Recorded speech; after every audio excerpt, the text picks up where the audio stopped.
मसीह में प्यारे भाइयों और बहनों, परमेश्वर का एक बार फिर से धन्यवाद हो इस अवसर के लिए जो उसने हमको और आपको दिया है कि हम परमेश्वर के वचन पर मनन कर सकें। आज के लिए जो बाइबल का हिस्सा मैंने लिया है आपके लिए वो है रोमियो का 7 अध्याय और उसका 23 पद से आगे और 8 अध्याय के कुछ पद। रोमियो के 7 अध्याय के 23 पद से 8 अध्याय के कुछ पदों तक हम देखेंगे। परंतु मुझे अपने अंगों में एक भिन्न व्यवस्था का बोध होता है जो मेरे मन की व्यवस्था के विरुद्ध युद्ध करती रहती है और मुझे पाप की व्यवस्था का जो मेरे अंगों में है बंदी बना देती है। मैं कैसा अभागा मनुष्य हूँ, मुझे इस मृत्यु की देह से कौन छुड़ाएगा। हमारे प्रभु यीशु मसीह के द्वारा परमेश्वर का धन्यवाद हो। अतः एक ओर तो मैं स्वयं अपने मन से परमेश्वर की व्यवस्था की, परंतु दूसरी ओर अपने शरीर से पाप की व्यवस्था की सेवा कर रहा हूं। 8 अध्याय।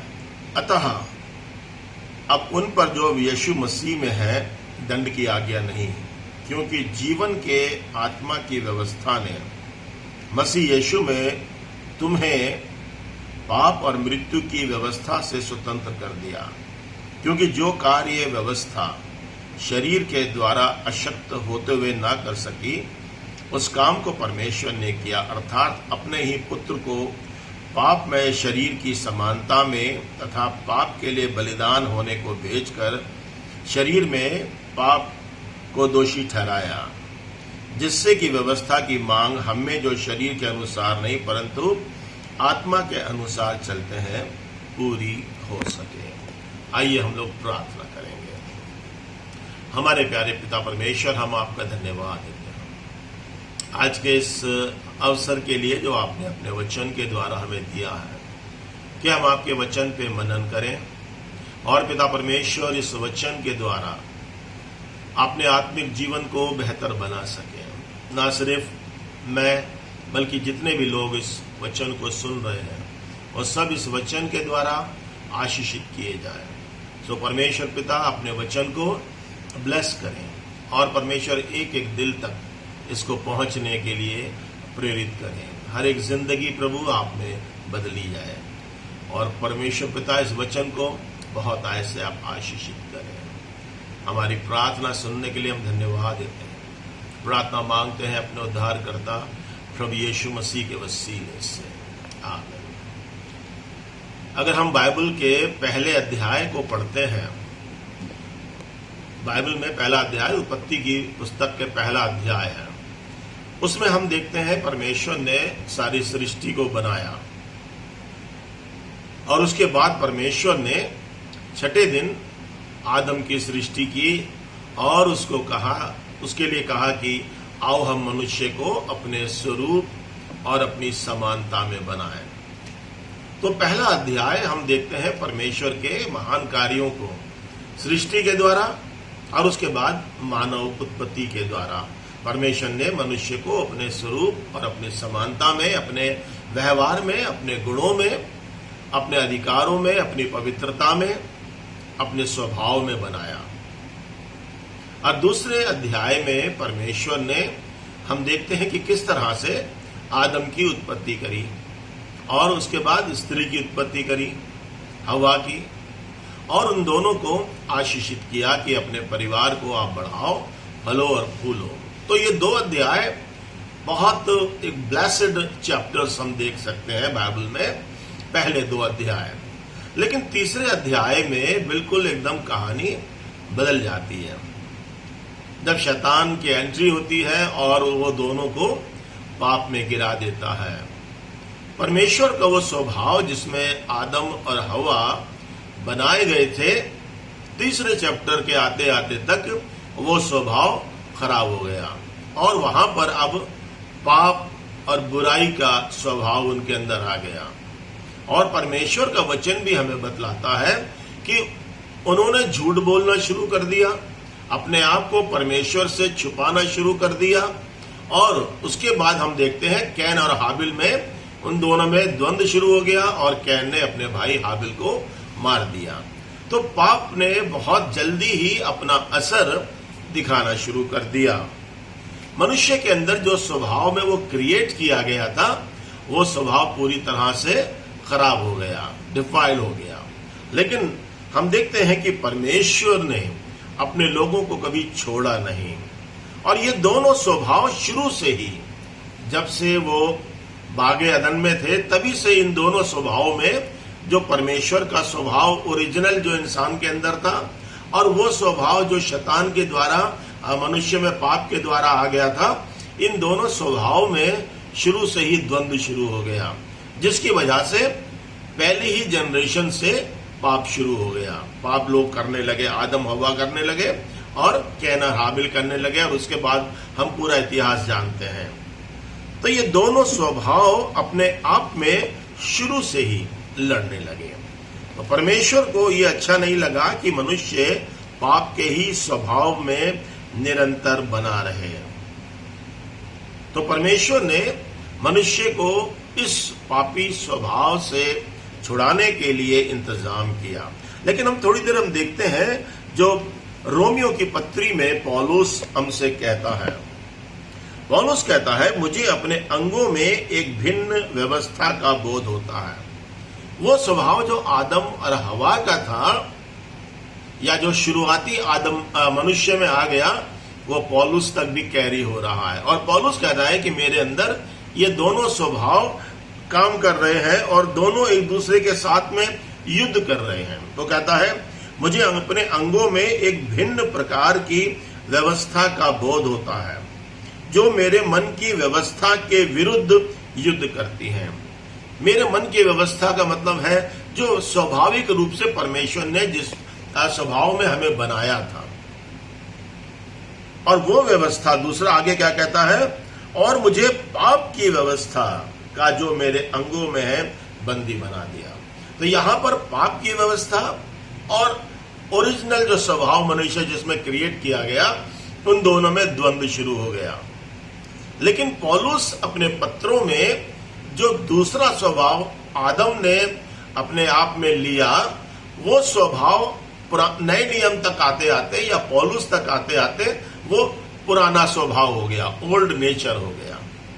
पौलुस बार बार मेंशन करता है कि हमारा पुराना मनुष्यत्व, हमारा पुराना मनुष्यत्व। लेकिन एक्चुअली हम देखें बाइबल के अनुसार वो हमें बाद में हमने पाप के द्वारा मनुष्य ने उसको अपने आप में इनहेरिट किया। लेकिन यहां पर परमेश्वर हमको जो परमेश्वर का वचन हमें जो बतला रहा है, वो ये बतला रहा है कि दोनों स्वभाव हमारे अंदर एक युद्ध कर रहे हैं। अगर आप मेरे साथ निकाले कुलुसियों उसका 3 अध्याय और उसके 5 पद से अगर हम आगे देखेंगे, तो हम इस पापी स्वभाव के जो काम है, ये पापी स्वभाव मनुष्य से क्या क्या करवा रहा है, इसके बारे में हम यहां पर देखते हैं। वो कहता है 5 पद से आगे कुलुसियों 3 अध्याय के, इसलिए अपने पार्थिव देह के अंगों को मृतक समझो, अर्थात व्यभिचार, अशुद्धता, वासना, बुरी लालसा और लोभ को, जो मूर्ति पूजा के बराबर है। इन्हीं के कारण परमेश्वर का प्रकोप आएगा। और जब तुम इन बुराइयों में जीवन व्यतीत करते थे, तो तुम इन्हीं के अनुसार चलते थे, परंतु अब तुम भी इन सब को, अर्थात क्रोध, रोष, बैरभाव, निंदा, मुंह से गालियां बकना छोड़ दो और एक दूसरे से झूठ मत बोलो, क्योंकि तुमने अपने पुराने मनुष्यत्व को उसके बुरे कामों सहित त्याग दिया है। तो यहां पर हम देख रहे हैं कि जो मनुष्य ने पाप के द्वारा स्वभाव पाया था दूसरे नंबर पे, वो अब पहले नंबर पे आ गया। इसका मतलब ये हम देख रहे हैं, या हम समझ सकते हैं कि ये स्वभाव कितना प्रबल है कि ये हमारा मनुष्य का एक ओरिजिनल स्वभाव बन गया। पाप करने का स्वभाव उसके अंदर बनता चला गया और मनुष्य निरंतर पाप ही पाप जो है वो करता चला गया। लेकिन दूसरा स्वभाव जो यहाँ पर पौलुस बोलता है हमको कि हमारे अंदर जो ओरिजिनल स्वभाव है वो स्वभाव दब गया, वो स्वभाव हमारे अंदर से खत्म हो चला है। अब आगे क्या कहता है, मैं कैसा अभागा मनुष्य हूं, मुझे इस मृत्यु की देह से कौन छुड़ाएगा। अब ये प्रार्थना मेरी और आप सबकी होनी चाहिए, या मेरी और आपकी इच्छा होनी चाहिए कि जो द्वंद्व मेरे और आपके अंदर चल रहा है, जो लड़ाई मेरे अंदर आपके स्वभावों की लड़ाई चल रही है, उससे हमें कौन छुड़ाएगा, कौन हमें इस पाप की देह से हमें छुड़ाएगा। अगर मैं और आप अपने लाइफ में इन पापों के द्वंद्व से सेटिस्फाइड है, तो या तो एक स्वभाव हमारे अंदर मरा हुआ है, और वो हो सकता है आत्मिक स्वभाव हमारे अंदर मर गया हो और हम फिर पूरी तरह से हम पाप के स्वभाव के कंट्रोल में हैं। पौलुस कहता है कि वो मुझे बंदी बना देना चाहता है। तो पौलुस जैसा धर्मी व्यक्ति जब स्ट्रगल कर रहा है, तो वो व्यक्ति जो परमेश्वर से दूर रहते हैं उनके लिए इस स्वभाव से लड़ना कितना मुश्किल होगा। लेकिन पौलुस की जो यहाँ पर डिजायर है कि मुझे कौन इस स्वभाव से छुड़ाएगा। ये जो देह है हमारी, अब जो हमारी पार्थिव जो हमारी देह है, जो जिसके लिए ये बोल रहा है पौलुस यहाँ पर कि मुझे कौन इस मृत्यु की देह से या पार्थिव देह से मुझे कौन छुड़ाएगा। तो ये देह पाप नहीं कर रही है, पाप हमारे अंदर स्वभाव कर रहा है। जिस स्वभाव को पाप के द्वारा हमारे अंदर आ गया, वो स्वभाव जो है वो हमारी देह के ऊपर कंट्रोल करके हमसे वो सारे पाप जो हमने कुलुसियों में देखे, वो सारे पापों को यहाँ पर पाप जो है वो करवा रहा है। तो हम समझ सकते हैं कि पाप का जो असर है या इन्फ्लुएंस है, उसने हमारे ओरिजिनल स्वभाव को तो ऑलमोस्ट खत्म ही कर दिया, लेकिन साथ ही साथ हमें इतना कमजोर कर दिया है कि अब हमने पाप के स्वभाव को अपने ऊपर हावी होने दिया, उसको एक्सेप्ट कर लिया और उसी के द्वारा हम चलाए चल रहे हैं। लेकिन एक गुड न्यूज है प्रभु यीशु मसीह में, और ये स्वभाव से हमें कोई और नहीं छुड़ा सकता, सिर्फ प्रभु यीशु मसीह। और आगे के पद में जो कहता है 25वें पद में, ये बहुत जो है पॉजिटिव और बहुत अच्छी बात, एक ब्लेसिड बात को पौलुस यहाँ पे कहता है, हमारे प्रभु यीशु मसीह के द्वारा परमेश्वर का धन्यवाद हो। अतः एक ओर तो मैं स्वयं अपने मन से परमेश्वर की व्यवस्था की, परंतु दूसरी ओर अपने शरीर से पाप की व्यवस्था की सेवा कर रहा हूं। तो परमेश्वर का धन्यवाद हो कि प्रभु यीशु मसीह वो आंसर है जो हमारे अंदर इस स्वभाव को उत्पन्न करता है। प्रभु यीशु मसीह के आने के द्वारा हम अपने इस पापी स्वभाव से छुटकारा प्राप्त कर सकते हैं। तो प्रभु यीशु मसीह सिर्फ पौलुस का ही इस स्वभाव से छुटकारे की गारंटी नहीं है, बल्कि वो मेरे और आपकी भी गुनाहों से छुटकारे की पूर्ण रूप से गारंटी है। और वह परमेश्वर का वचन कहता है कि हमारे अंदर जो पाप की व्यवस्था है, या जो पाप के नियम है, या जो पाप के कार्य हैं, उनसे हमें प्रभु यीशु मसीह ही सिर्फ छुड़ा सकता है। हम लोग देखें रोमियो के 8वें अध्याय में जो पद हमने 2-3 पढ़े थे, अतः अब उन पर जो यीशु मसीह में है, यानी कि यीशु मसीह को भेजने वाला परमेश्वर है। यीशु मसीह पूरी तरह से परमेश्वर का पैकेज है, वो किसी और के कंट्रोल में नहीं काम कर सकता है, वो सिर्फ परमेश्वर के द्वारा ही भेजा गया है। और हमारा उद्धार परमेश्वर ने सिर्फ प्रभु यीशु मसीह में ही सुलभ कराया है। अगर कोई व्यक्ति अपने और तरीकों से उद्धार पाने का प्रयास करता है, वो विफल रहेगा। लेकिन परमेश्वर का वचन हमें बहुत आशीषों से भरे हुए वचनों को यहां पर कहता है, अब जो यीशु मसीह में है उन पर दंड की आज्ञा नहीं है। तो यानी कि वो जो स्वभाव हमारे अंदर जो हमें दंड की तरफ लेके जा रहा था, हमारा पुराना मनुष्यत्व, अब वो मनुष्यत्व जो है प्रभु यीशु मसीह में आ गया। लेकिन यहां पर अब ये ऑप्शनल हो गया है। ऑप्शनल से मतलब जो प्रभु यीशु मसीह को ग्रहण करेगा, जो प्रभु यीशु मसीह में आएंगे। पहला स्वभाव जो आदम ने को जिसमें परमेश्वर ने बनाया था, वो स्वभाव सारी मानव जाति का था। उसके बाद पाप का जो स्वभाव आया 3 अध्याय में उत्पत्ति के, वो भी सब मानव जाति में आ गया। लेकिन ये जो स्वभाव परमेश्वर का वचन हमको यहां पर कह रहा है, आत्मा की व्यवस्था। पहले हम देख रहे हैं दूसरी व्यवस्था, लेकिन यहां पर आत्मा की व्यवस्था है ना। अब परमेश्वर जो है हमें प्रभु यीशु मसीह के द्वारा हमें दंड से बचा रहा है। तो परमेश्वर का जो एक संपूर्ण इंतजाम है मानव उद्धार का, वो कोई और नहीं है, वो प्रभु यीशु मसीह है। और इसीलिए वचन कहता है जो प्रभु यीशु मसीह में है, यानी कि पापी तो पूरी मानव जाति है। पूरी मानव जाति परमेश्वर के स्वभाव में, स्वरूप में, समानता में बनाई गई थी। पूरी मानव जाति ने पाप किया और अपने ऊपर दंड की आज्ञा ले आए। लेकिन प्रभु यीशु मसीह के द्वारा मेरे और आपके लिए जीवन के द्वारों को खोल दिया गया। और यहां पर परमेश्वर का वचन हमें कहता है कि जो प्रभु यीशु मसीह में है, तो प्रभु यीशु के बाहर जीवन की कल्पना मैं और आप नहीं कर सकते हैं, क्योंकि दूसरे पद में रहता है जीवन के आत्मा की व्यवस्था। जीवन का आत्मा कौन है? परमेश्वर का पवित्र आत्मा। उसके द्वारा जो व्यवस्था हमें दी गई, जो छुटकारे की आत्मा हमें दी गई, जो छुटकारे की व्यवस्था हमें आपको दी गई, उस व्यवस्था ने यीशु मसीह में तुम्हें या हमें पाप और मृत्यु की व्यवस्था से स्वतंत्र कर दिया। यानी कि इस स्वभाव ने या जो इस व्यवस्था ने, जो पवित्र आत्मा के द्वारा जीवन की आत्मा की व्यवस्था थी, इसने हमें यीशु मसीह में होने के कारण पाप की जो व्यवस्था थी उससे स्वतंत्र कर दिया। यानी कि पाप की व्यवस्था से, जो पाप की व्यवस्था के द्वारा नियम हमारे ऊपर लागू हो रहे थे। पाप की व्यवस्था का नियम क्या है? जो पाप करेगा वो मरेगा, जो पाप करेगा उसके लिए मृत्यु है।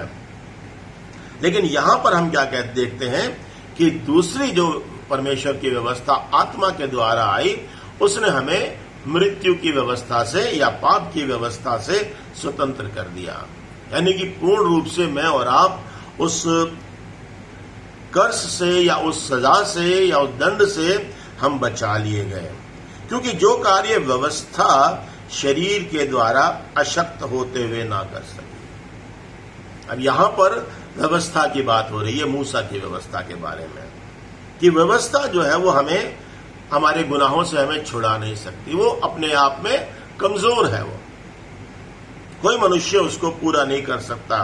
व्यवस्था में कोई कमी नहीं है, लेकिन मनुष्य खुद अपने आप में पाप के कारण इतना कमजोर है कि वो परमेश्वर की व्यवस्था को पूर्ण नहीं कर सकता। तो उसको क्या किया? परमेश्वर ने अपने बेटे यीशु मसीह को भेजा कि उसके द्वारा मैं और आप जीवन पाएं, और उस व्यवस्था की कंडीशंस को, टर्म्स को हम प्रभु यीशु मसीह में पूरा कर सकें। हम अपनी सामर्थ्य से व्यवस्था की विधियों को पूरा नहीं कर सकते, लेकिन प्रभु यीशु मसीह में। तो अब मैं और आप जीवन की आत्मा के व्यवस्था में हम लोगों ने वो सामर्थ्य पाई है। तो प्रभु ने मुझे और आपको ये सामर्थ्य दी है कि हम पाप और मृत्यु की स्वतंत्रता व्यवस्था से प्रभु यीशु मसीह के द्वारा स्वतंत्र किए जाएं। और उसको क्या किया? परमेश्वर ने अपने बेटे को भेज दिया, जिससे कि व्यवस्था की मांग हम में जो शरीर के अनुसार नहीं बल्कि आत्मा के द्वारा चलते हैं पूरी की जाए। तो बचाव के लिए परमेश्वर ने व्यवस्था हमें और आपको दी है, लेकिन वो व्यवस्था के द्वारा मैं और आप उसको पूरा नहीं कर सकते, उसके टर्म्स और कंडीशंस को। तो परमेश्वर ने हमें उसको पूरा करने के लिए प्रभु यीशु मसीह को भेजा कि वो हमारी उन सारी रिक्वायरमेंट्स को अपने ऊपर ले करके, हमारे दंड को अपने ऊपर ले करके हमें आजाद कर सके। क्योंकि व्यवस्था में दंड था, हमने तो जो कंडीशन थी पूरी करने के लिए उन्हें पूरा नहीं किया, तो हमें दंड लेना था, हमें मरना था। लेकिन हमारी मौत को प्रभु यीशु ने अपने ऊपर ले लिया और मुझे और आपको छुड़ा दिया। तो हम धन्यवाद दें परमेश्वर का उसके महान इंतजाम के लिए। और आज जो वचन हमको बता रहा है कि एक द्वंद्व मेरे और आपके जीवन में, पुराने जीवन को और नए जीवन को, पुराने स्वभाव को और नए स्वभाव को लेकर के जो मचा हुआ है, उस द्वंद्व से मैं और आप सिर्फ और सिर्फ प्रभु यीशु मसीह के द्वारा ही आजाद हो सकते हैं। हमारी अपनी कोई भी कोशिश, हमारा कोई भी अपना एफर्ट उसको पूरा नहीं कर सकता। जो लोग खुद धर्मी बनने का प्रयास करते हैं, मेरे प्रियो, आपसे मेरी रिक्वेस्ट है, आप ये गलती ना करें। प्रभु के पास आइए। प्रभु ही एकमात्र परमेश्वर की तरफ से आपके पापों के समाधान का उपाय है। और अगर प्रभु यीशु मसीह हमारे जीवन में नहीं है, हम चाहे कितना भी अच्छा जीवन गुजारें, हम चाहे कितने भी अच्छे तरीके से रहने का प्रयास करें, वो इनफ नहीं है। हमें परमेश्वर ने खुद ही ये छुटकारा दे दिया है, तो हमें उसको लेने के लिए तैयार रहना चाहिए। तो मुझे उम्मीद है कि हम इस वचन के द्वारा आशीषित होंगे कि हम अपने आप जो है इस काम को ना करें कि हम धर्मी बनने का प्रयास करें, प्रभु पर विश्वास करें, अपने पापों को छोड़ें, पश्चाताप करें और एक अच्छे इंसान बनने का प्रयास करें। आइए हम लोग प्रार्थना करें। प्रभु, हम धन्यवाद देते हैं आपके वचन के लिए जो आप हमें देते हैं। पिता परमेश्वर, ये वचन जो हमारे जीवन में कार्य करता है, ये हमें सामर्थ्य बनाता है पिता परमेश्वर कि हम पाप और मृत्यु की व्यवस्था से प्रभु यीशु मसीह के द्वारा स्वतंत्र किए जाएं।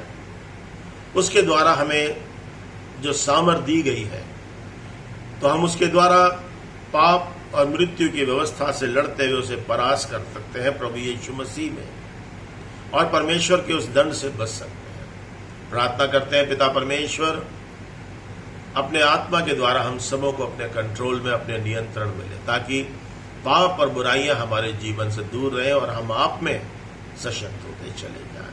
आज के वचन के द्वारा प्रभु जी जो सुनने वाले हैं उन्हें बहुत ऐसे आशीषित करें, और भी ज्यादा परमेश्वर अपने वचन की गहराई से सबों को परिपूर्ण करें और आपके वचन पर चलने के लिए प्रेरित करें। जबकि अंतिम समय है और हम एक ऐसे समय से गुजर रहे हैं, हमें नहीं मालूम है कि हमारे प्रभु का आना कब हो सकता है। हम अपने आप को तैयार करें। हमारी प्रार्थना सुनने के लिए धन्यवाद देते हैं। प्रार्थना मांगते अपने उद्धारकर्ता प्रभु यीशु मसीह के वसीले से, आमीन। प्रभु आप सबों को आशीष दे और हमेशा अपने वचन में बढ़ने में, चलने में आपकी सहायता करें। जय मसीह।